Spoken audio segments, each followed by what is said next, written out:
Souza, delegada do Brasil, do Comitê CDH. O que lhe fez escolher esse comitê? A abordagem dos direitos dos refugiados, para mim, sempre foi muito importante.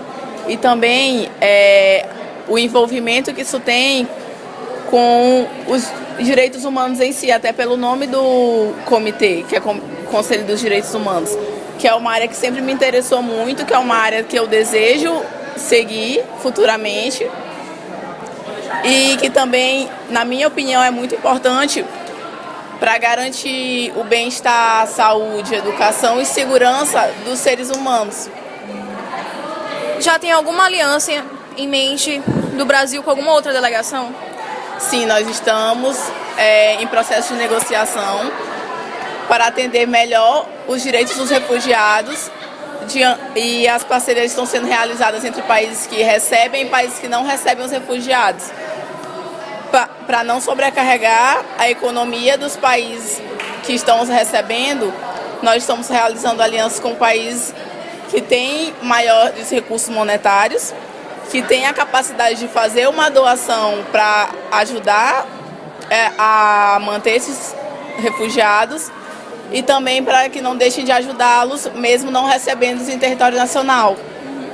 Obrigada. O que lhe fez escolher esse comitê? Porque é um dos assuntos dos temas que vão ser discutidos. O tema dos refugiados é um dos que precisa de remediações mais urgentes, porque são pessoas que estão vivendo em condições não tão boas e em um lugar que é fora da sua casa. Por que a delegação da Jordânia? A Jordânia é um dos países vizinhos da Síria e ele é um dos que mais abriga refugiados sírios que a Síria agora está tendo um grande problema numa guerra civil do poder, então, por isso. Já tem em mente algum país aliado? Nenhum específico, mas qualquer um dos grandes países que estejam dispostos a dar apoio. Obrigada.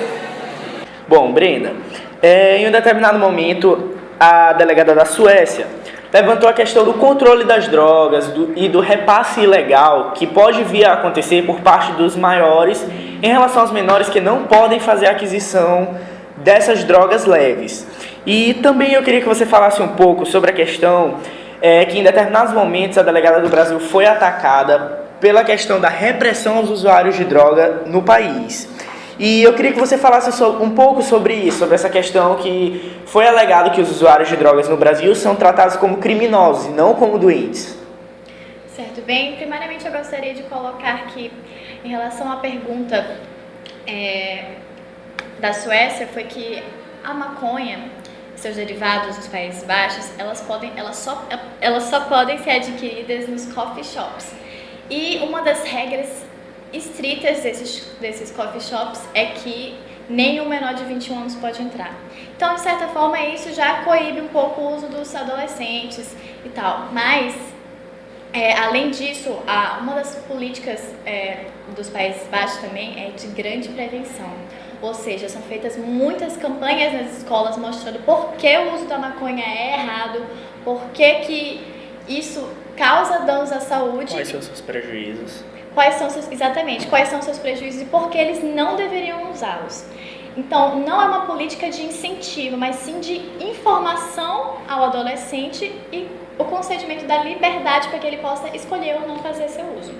E em relação ao Brasil, a gente percebe claramente em noticiários brasileiros, etc., como ocorre a violência para com os usuários da maconha.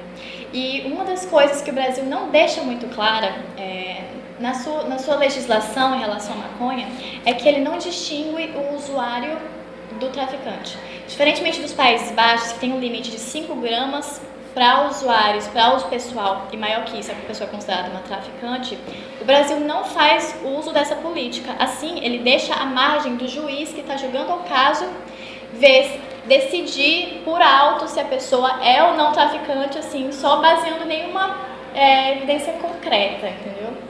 Certo, muito obrigado. Então, gente, essa foi a Brenda para Eduque Mais 2.